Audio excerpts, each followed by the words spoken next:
Hello and welcome. My name is Nate Cap, and thank you for taking the time to make it to my mental power presentation. And also thank you to Chris and Leslie and Will for putting on another powerful FUNL conference and also for inviting me back. This is my second time back, and it's a real honor to be part of these conferences. And I'm really looking forward to delivering some very critical information with you guys here today.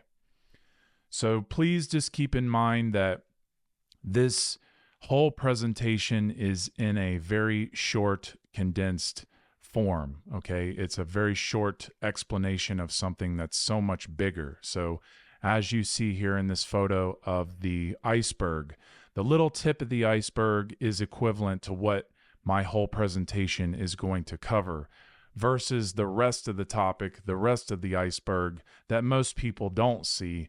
That's what's waiting to be discovered. That's what's waiting for you to go down and discover for yourself.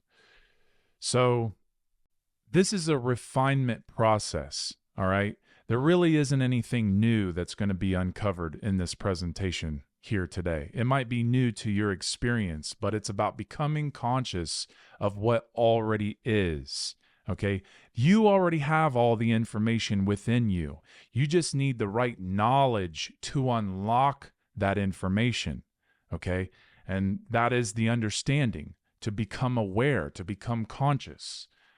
So I want people to question everything that's being said here today in this talk. Not because you want to try to prove me wrong, but to try to prove to yourself what you already know. Again, the information is already in you. You already know this information. You just need the right knowledge to unlock in order to understand that information.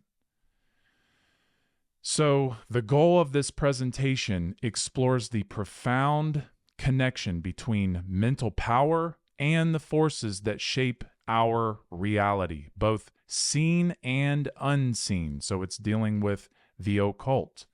So it examines the role of mentalism and how thoughts and beliefs directly influence the world around us, followed by an exploration of sorcery and magic as tools, as necessary tools for manipulating these forces, whether that be for good or for bad, to achieve personal and collective transformation. So that's just a basic overview of what this whole presentation is going to be about.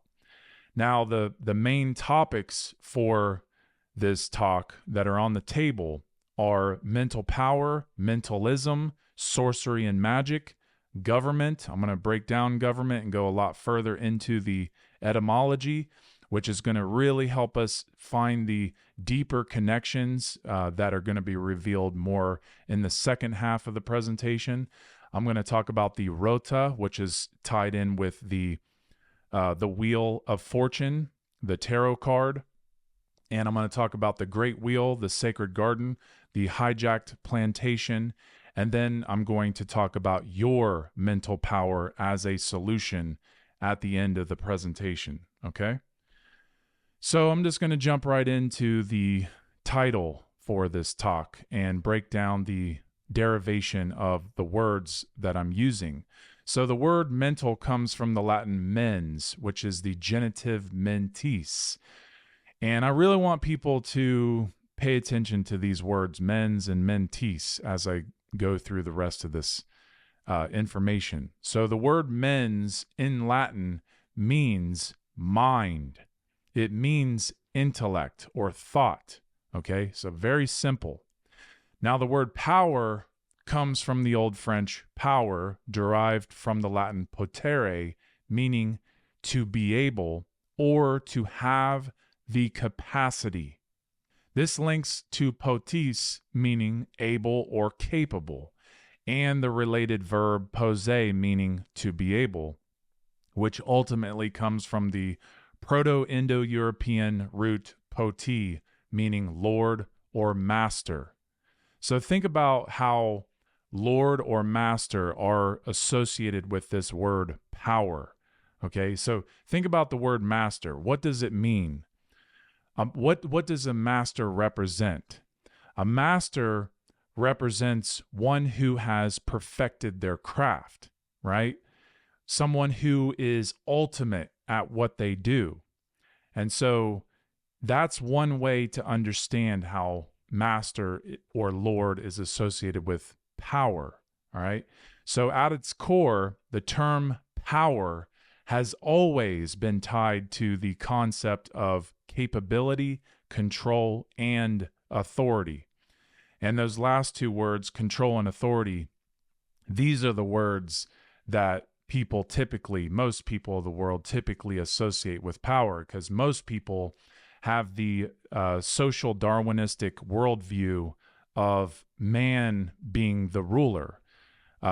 This idea that the most ruthless gets to rule over everyone else because they have the control, they have the power. And so people see that as power. People see man as the authority, as power. Okay, and there's so much more to it than that. So in a more abstract sense, power refers to the ability to do something or achieve a particular effect. This could include physical power, mental power, or the ability to bring about change into reality. Okay, and that's what I'm really getting at right there, because it's about an idea moving into manifestation.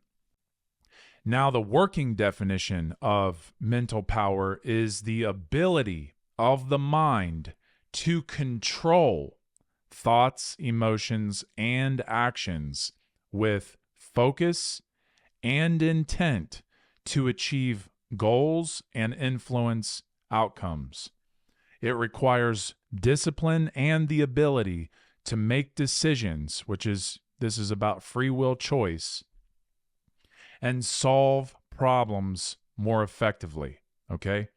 So essentially, the mental power is the ability to gain and harness clarity from the higher faculties of the mind, being the thoughts, the imagination, being memory, being reason, and doing so for the reason of focus, being able to analyze things better, and being able to understand certain challenges. This is about problem solving, okay? That's what mental power is about. It's about breaking down the barriers of ego.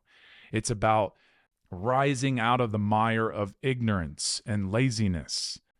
So it's really important to understand that mental power cannot truly be understood without understanding mentalism. Okay, this is the very first Hermetic principle, and it's first for a reason, okay? Because mentalism states the all is mind, the universe is mental. So in other words, the entire universe and everything in it, both the physical and non-physical realms, are essentially mental in nature. It suggests that the fundamental substance of reality is consciousness or mind. Okay? So this principle suggests that everything in our reality, the things, events, circumstances, and states, must first exist in the mind before it can manifest in the world around us.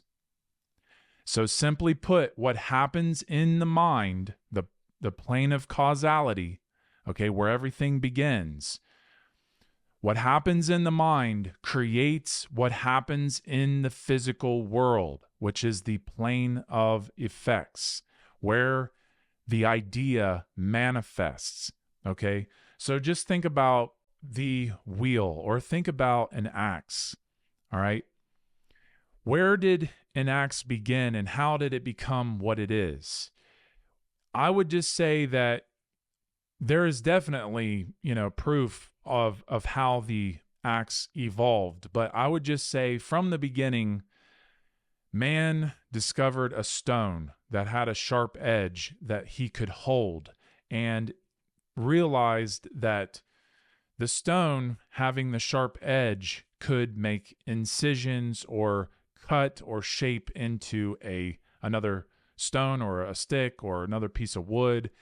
And then with the mind, he could see that if this stone was sharper and could be held better, that the shaping could be better of whatever he is shaping or whatever he's cutting.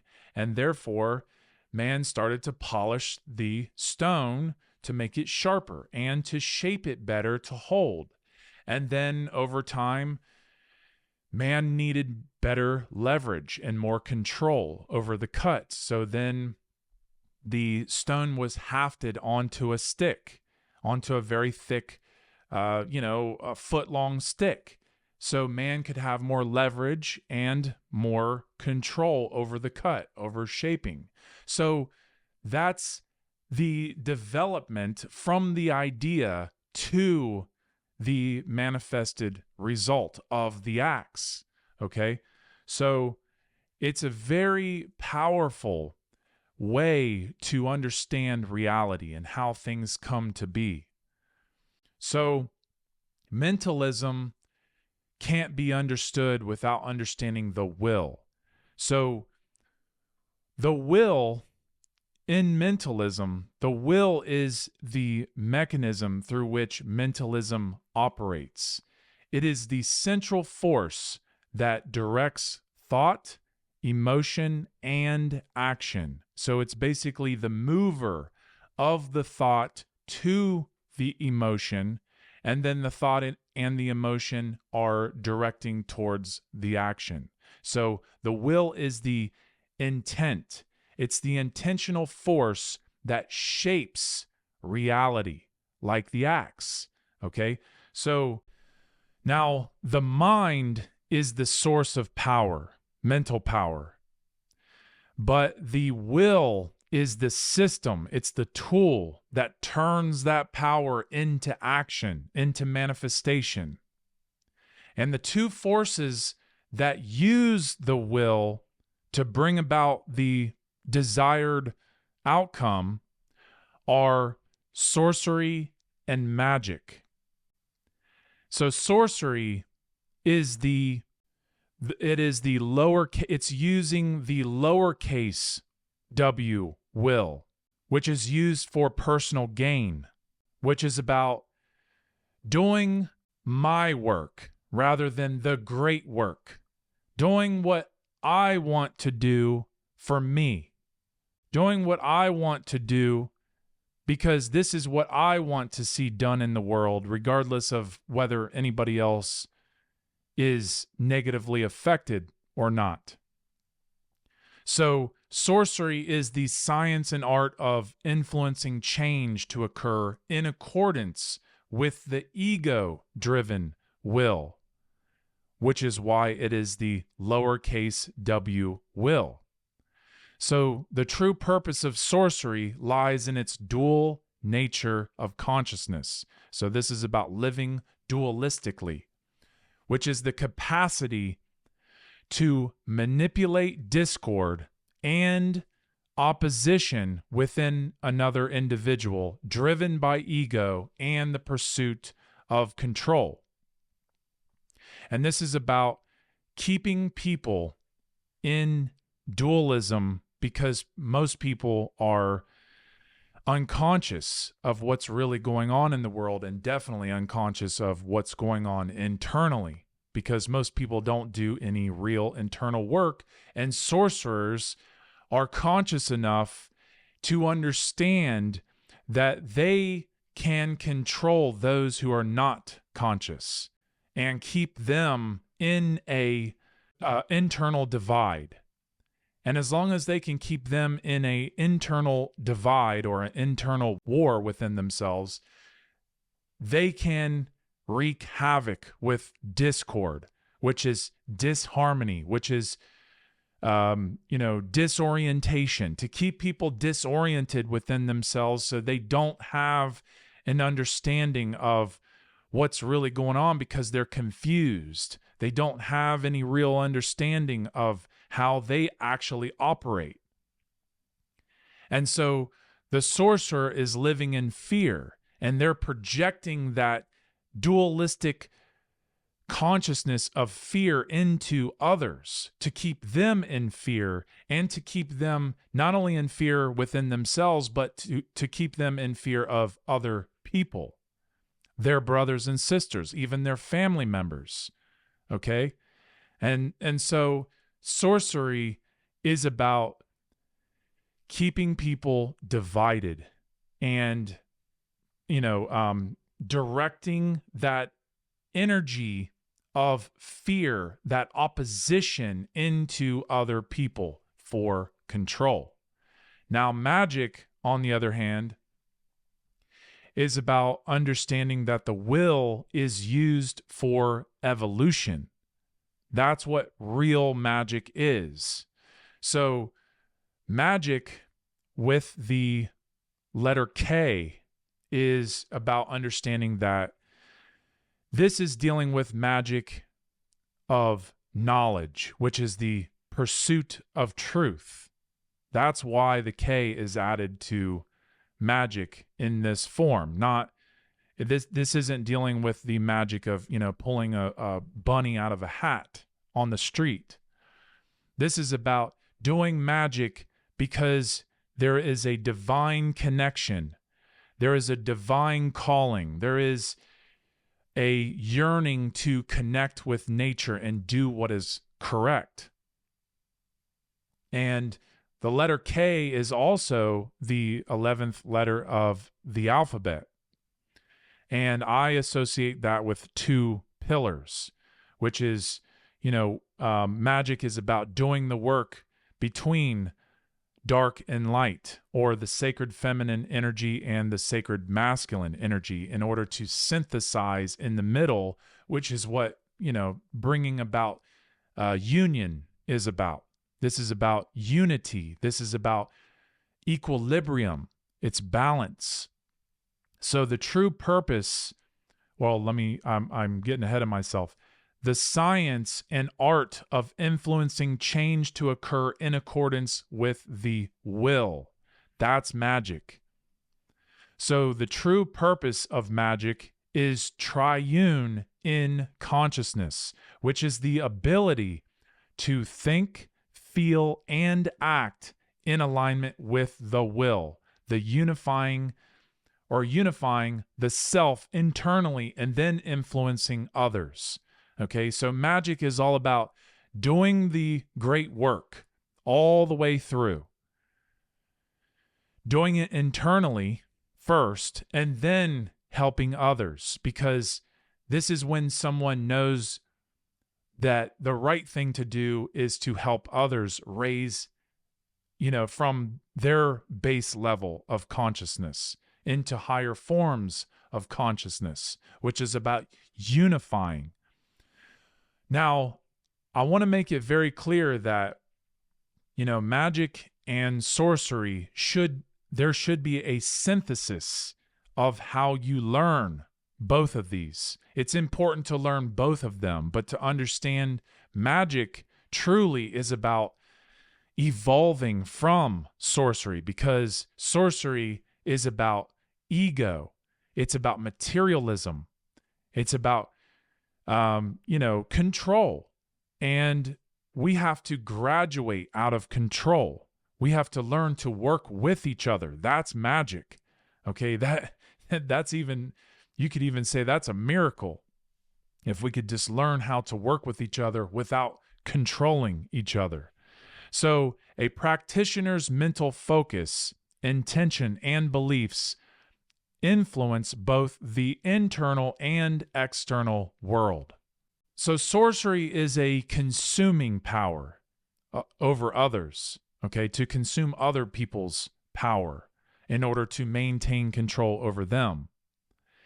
And magic is the generator of power to restore and maintain autonomy, to, move in the direction of evolution and freedom. That's what magic is about. So The philosopher Victor Segno, who wrote the book Law of Mentalism, states the will governs the amount of mental force that shall be produced, and also the direction and distance it shall travel. Like the rudder of a ship, it guides and directs the course of our thoughts. So I really want you to pay attention to the words that he's using here, okay? So think about the fact that the will governs. So this word govern, I think a lot of people know that govern means control, and you are correct.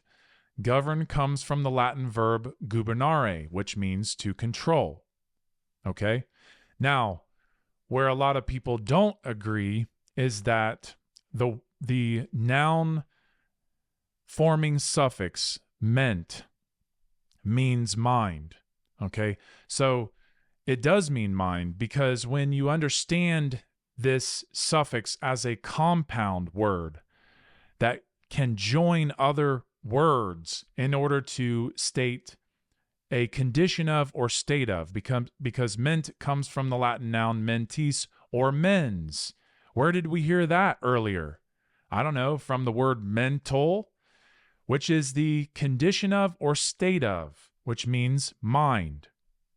Okay, a lot of people don't agree with this. It doesn't matter. It's because they're under mind control, and that's because they have an appeal to authority, which is government. So government means mind control. So anybody who doesn't understand that government means mind control is literally under mind control. But to be fair, I think it's important to go much further into what government actually means. Now, the word government has a very, very deep etymology, and it goes so much further back than what I'm sharing. But it's important to understand that if we go back to Greek, the Greek kubernon, it means to steer, to direct, or helmsman or pilot.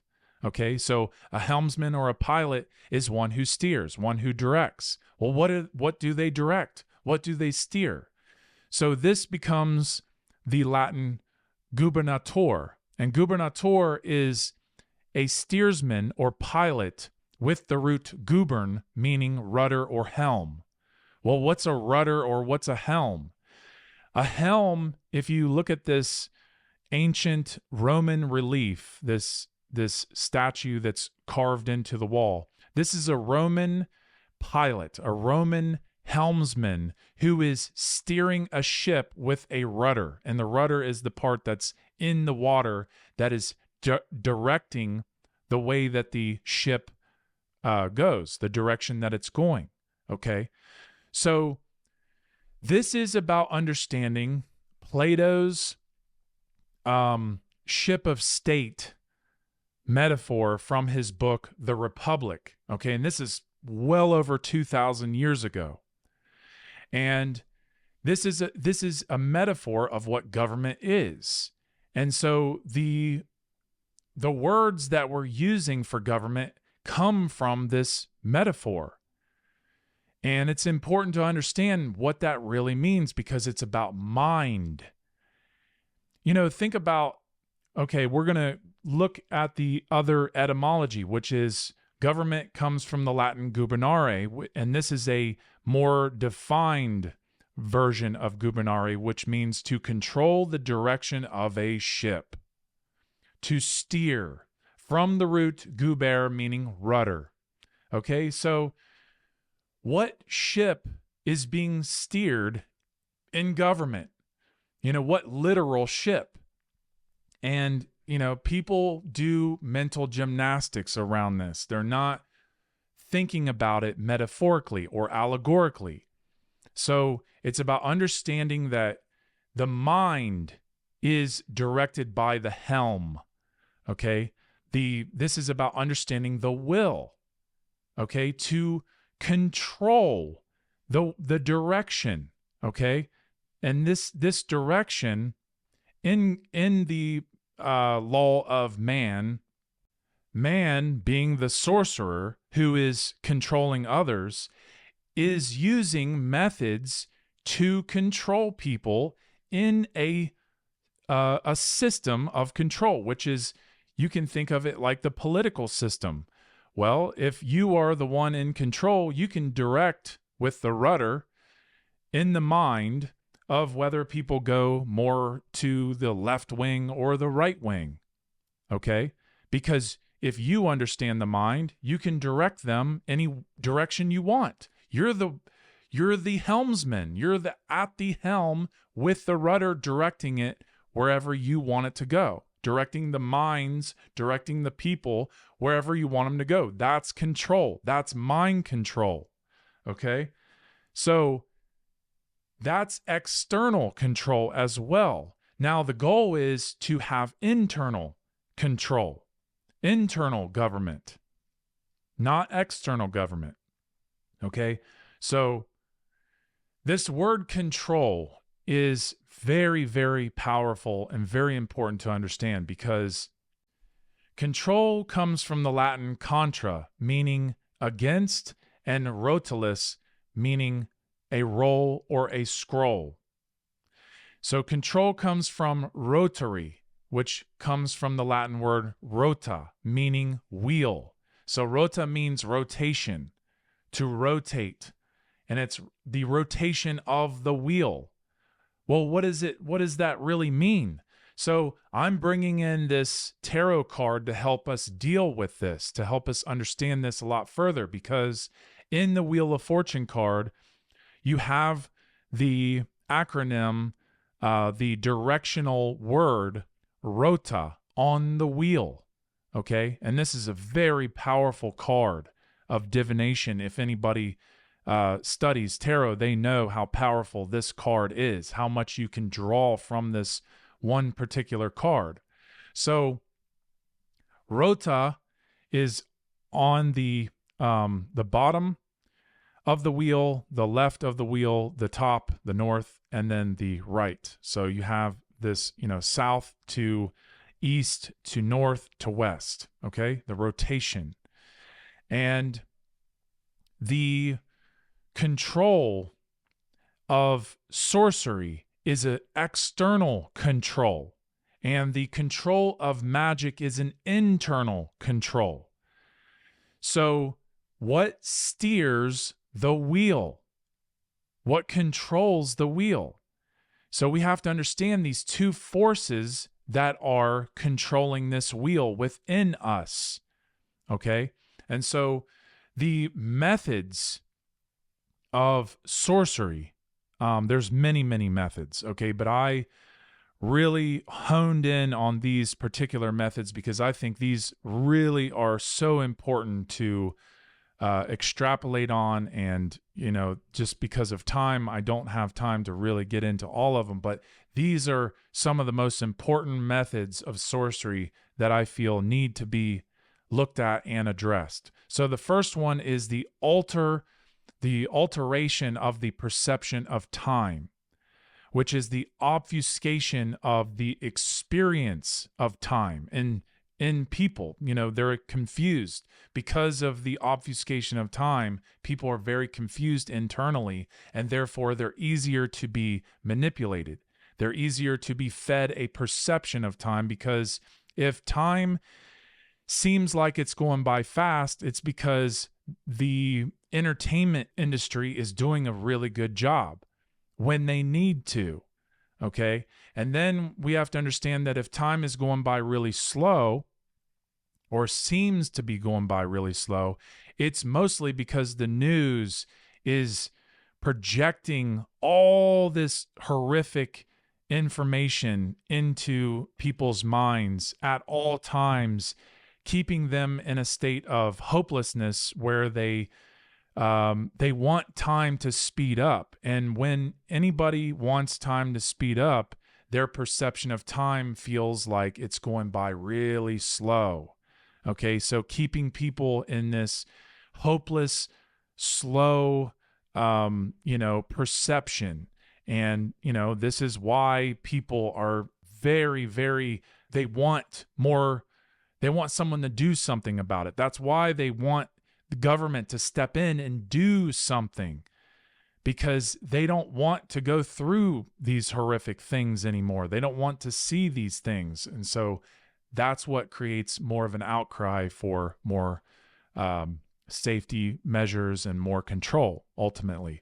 So then there is the cycle repetition, which is the endless mental loop, keeping people in a, work, eat, sleep, repeat, repetition, okay, in that loop, keeping them in that loop because they don't really understand what's going on. They're not conscious. And so they are just going through this endless loop, and they're in a state of psychosis. They're completely apart from reality. They don't understand what's really going on, and therefore they can just stay in a really perfect rhythm for a sorcerer, because a sorcerer is feeding on that endless rhythm of their energy. This is where it's soaking in their energy, and they don't even know that their energy is being used to perpetuate this control system. And then this leads to chaos magic. And one of the ways that chaos magic is performed is through the Hegelian dialectic, which is known as the thesis, antithesis, and synthesis. And most people understand this as problem, reaction, solution, or it's also been referred to as chaos, confusion, opportunity. So this is where there is an event that takes place that is typically bad, and people, they're in a state of chaos, and therefore, or there is a state of chaos as a result of the event. And then whether that's manufactured or it's manipulated or not. And then there's an outcry. There's confusion amongst the people. They want someone to step in and do something, typically government, mostly government. And then, of course, the sorcerer can come in as the good guy, whether that's a puppet or, some kind of face that they can show the public who is the good guy. And now they can, bring in more control measures because there's an opportunity to do so.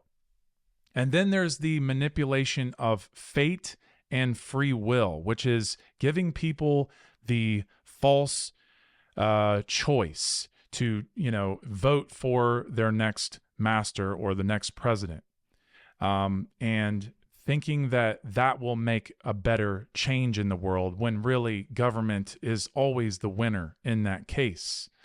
Okay. And, because the sorcerer knows who's going to be in there. Okay. They understand that. And also just think about the word Rota as rotation, but it's 4 letters. Rota is the rotation every 4 years of a new master. Okay. So it's right in the card. It's telling you that they're just rotating a new master every 4 years. And then there's the primal fear that sorcery really preys on, which is the abandonment primal fear. There's multiple primal fears, but abandonment is one of the biggest ones because it's so layered. But the main part that I want to share is that the sun is what we are so connected to because it has warmth, it has light, it's what brings nutrition. And when it leaves us seemingly in the, fall and into the winter, we have a deep primal fear because of, darkness and predators and all these types of things, because we lose light, we lose warmth, and, we don't know if the sun's going to come back or not. We're only hoping that it does. And the sorcerers know this. They understand this psychology. They understand how people feel in this way, because remember, there is a day cycle of the sun and an annual cycle, and also a great year cycle. But they know how to fill in as a they know how to fill in for the sun. They have figured out how to fill in for the sun. When the sun leaves, they managed to manipulate a solar messiah. And that solar messiah is who people turn to, give them some kind of comfort when the sun leaves.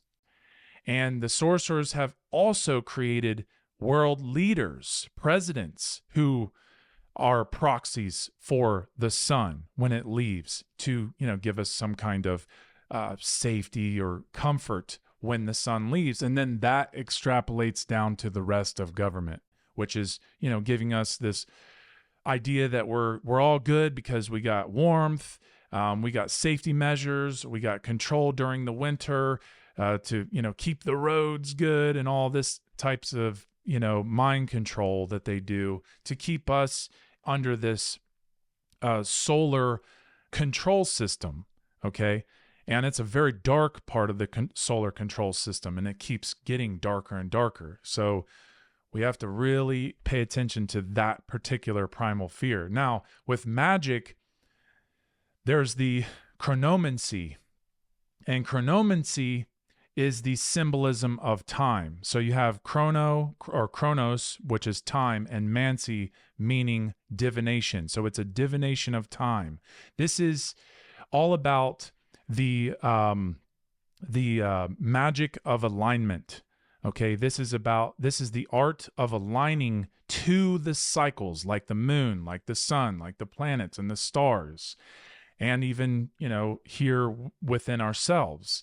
It's about understanding the tarot deck or the runes in order to know when is the right time to act. And then you have the spire ritual. And the spire ritual, this is something I talk about all the time, which is the syncing the will with truth, because the spire ritual is all about the unfoldment of the soul to the central point, to the truth. And this is about the alignment to natural law. The spire ritual is an unfoldment of ourselves orienting to the cosmos. This is a way for us to have clarity and to have something to aim for. And it's also about cycle refinement. Okay, so when you're using the Wheel of Fortune, you're refining yourself to the centrally defined connection to the one great spirit, which is the X in the middle of the Wheel of Fortune. And then you have the karmic insight and healing, which is essentially the shadow work, doing the necessary shadow work of understanding how to do retrospect within the self and understand where you went wrong and why things are happening the way they are. Because karma is all about what goes around comes around, and why things are happening. We have to be able to look at the problem in order to heal from that problem.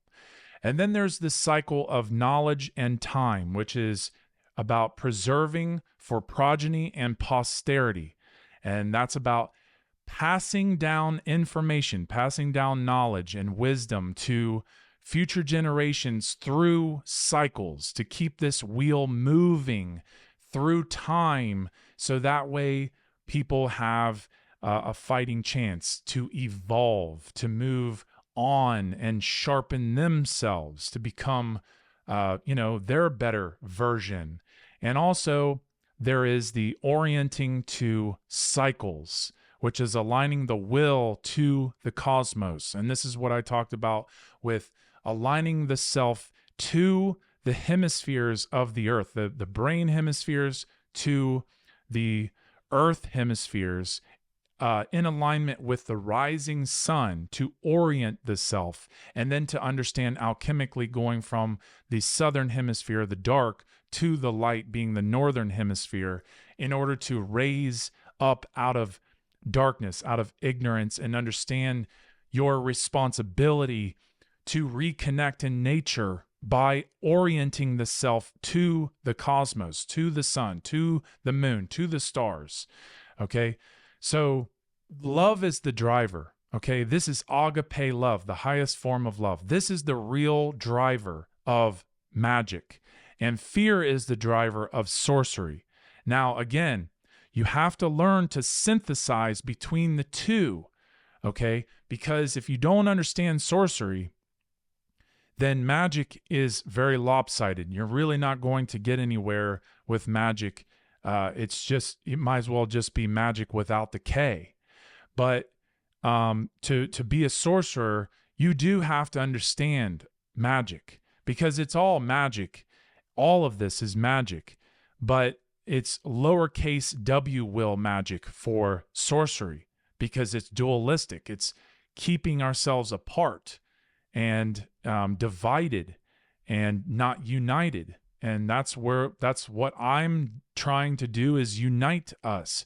I'm uniting myself, and I'm trying to help other people unite. So sorcery and magic are opposing forces that govern cycles, fate, and transformation, both within and beyond the self, harnessing the power of the will to control the flow of energy and shape the course of events. So this Wheel of Fortune card is very important in correspondence working with the Zodiac, especially in this orientation that you see here. Okay, so the Zodiac and the Wheel of Fortune are the Great Wheel. And the Zodiac is also known as the Wheel of Animals. And this is all a solar science, but of course it's preserving lunar and stellar science as well. So just want to keep that in mind. Now, another 4-letter acronym in this Wheel of Fortune is Arot. And Arot it means to cultivate or grow. Well, what are you cultivating or what are you growing? Where do you typically cultivate anything or grow anything? Well, most people associate that with the garden.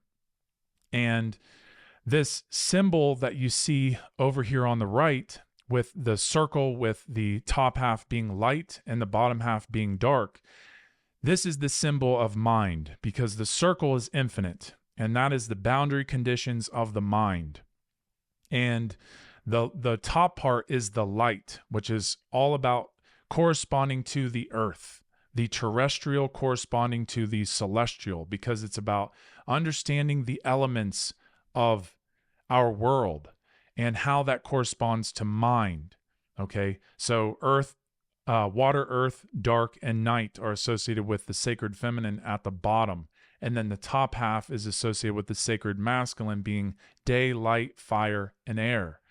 Okay, so this is dealing with the science of the sacred garden. So I'm overlapping the mind symbol over top of the Zodiac to give people an idea of darkness and light, with the mind over the Zodiac symbol. So the sacred garden is the divine enclosure, which is the mind. Okay, most people don't understand that the sacred garden is equivalent to the mind. It corresponds to the mind. So as we learn the sacred garden, we're learning our mind. And over on the right, it states that magic is transformation and growth. And underneath that is the will. The symbol for will is the right angle pointer. Okay, and this is about understanding that the will is about going from thoughts, emotions to actions. Now, in the sacred garden, it's about planting the thought into the emotion, which is cultivation, and then the action would be the fruition or the fruiting, the manifestation.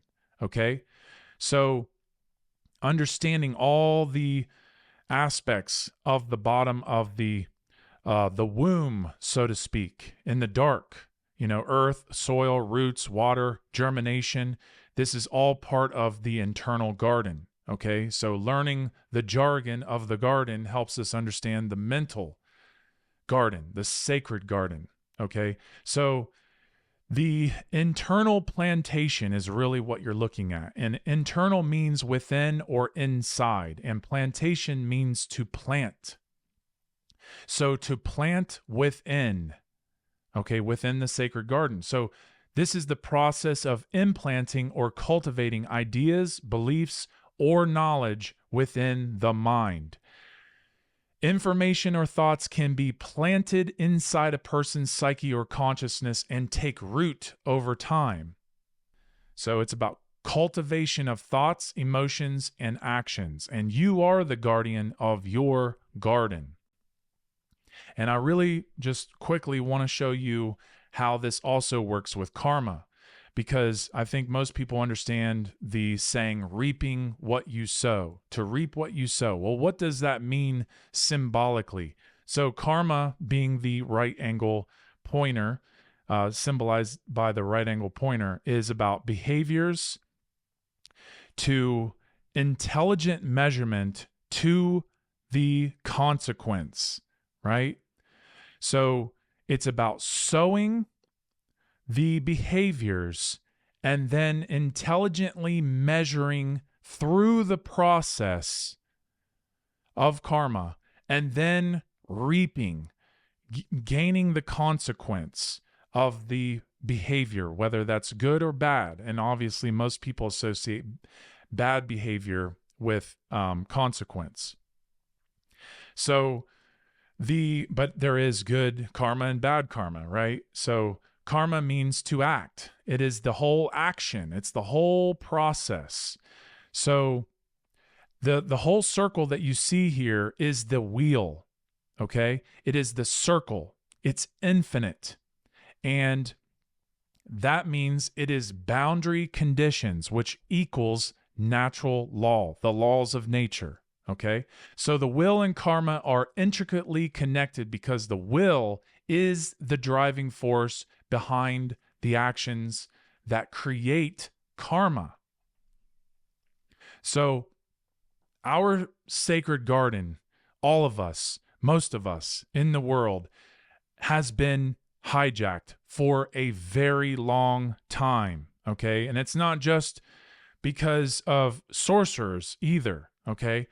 So this is the enclosure enslavement, which is under man's law, the false law of nature, which is the internal slave plantation. So internal means within or inside, and slave means one who is controlled through coercion.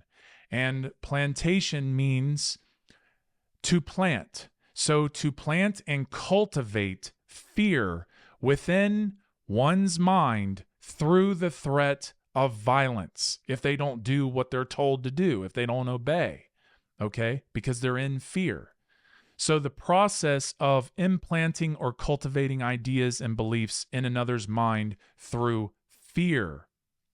Information or thoughts can be planted inside a person's psyche and take root over time. And if ignored, it will lead to further enslavement. And that's absolutely true. And that's absolutely what's happening right now. So all a sorcerer has to do is instill and cultivate his or her mindset or will into another person for the desired outcome to manifest. And so a sorcerer thrives on people's ignorance, laziness, cowardice, negligence, and apathy. And if you don't control your own mind, someone else will. And I'll guarantee you, most of the people listening right now are under a form of mind control. But we have to become aware of this in order to have the mental power to and the willpower to break out of this internal slave plantation and become the gardener of our own garden.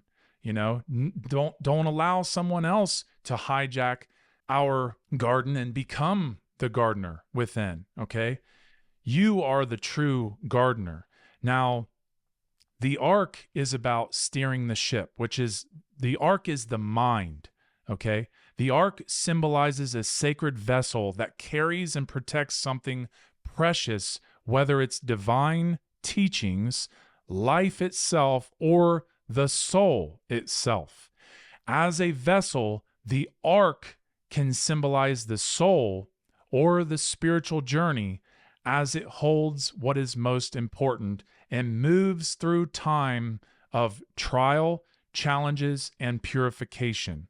It is a container of sacred knowledge or truth that provides protection during difficult times. And right now, we are really going through a difficult time, so it is very important that you turn inward into your internal ark and pull out all that information out of your own ship onto the table to help others.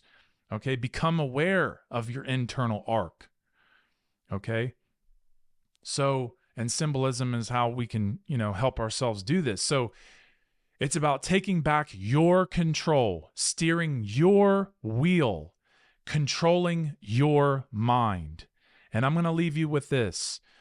This is all about your mental power as a solution, which is derived from the will. Okay, the power to conquer your ignorance, your laziness, your cowardice, your negligence, your apathy, because the only one to blame is the one in the mirror. So you have the power to turn that around and become one who actually learns and understands and unslaves the self from ignorance, to teach natural law, to teach morality, to teach the law of one or universal law, to teach people the difference between right and wrong. So that way we can evolve. That way we can unfold ourselves. That way we can take back the control of our own ship, which is the ark. So your mental power is the power to orient with the cosmos, okay? The ability to orient with the cosmos, the ability to align yourself willfully to the sun cycles, the lunar cycles, the stellar cycles, the planetary cycles, okay? Because this is about taking back the control from those who are controlling us through these cycles. So your mental power is the direction to freedom if you want it, okay? You have to become aware. You have to do the work. So with that, I thank you guys for making it through my presentation. And if you'd like to learn more, you can go to cubbyhole.com, listen to the podcast, and I really appreciate your time. Thank you.